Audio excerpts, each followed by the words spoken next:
Right,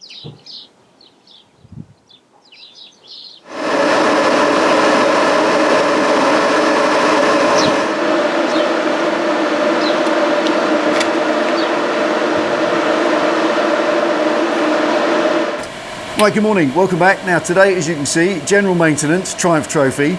We have the fan running at full speed, but no key in the bike. And that fan came on after it had been sat for 2 hours and is stone cold. So I know what it is, it's an easy fix, but to stop the fan running and completely annihilating the battery, a quick way to do that, as you've obviously took the key out, is reach down and pull one of the connectors off the thermostat for the radiator. That will disconnect the circuit and kill the fan, and then we can actually fix the problem.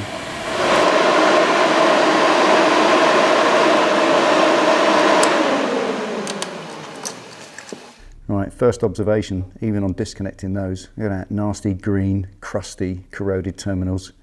I imagine that's a contributing factor for sure. So we'll clean all those up at the same time.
Right, as you can see, absolutely stone cold. I've left this a few hours. It's completely stone cold now. There's no way the fan should operate, no matter what.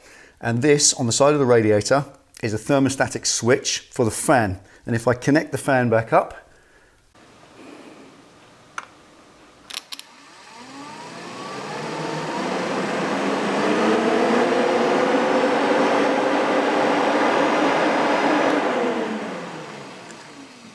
right, and as you can see, no heat present, and yet that thermostatic switch is switching the fan on, and it shouldn't. Now obviously inside there, whatever it's constructed of expands and makes a connection with heat, and then obviously as it cools down, it then contracts and then switches off the fan. It's a simple mechanism, and it's a tiny little plug-in thermostatic switch. And as the bike's nearly 30 years old, and that switch, looking at the state of it, is definitely the original, I imagine it's corroded in there and it's making a permanent connection. So the first thing to do is change that for a new one. I have bought a new one, managed to get one quite quickly. I'll change that first and we'll see if that cures it. If not, we've got to look further.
Now, this is the old one.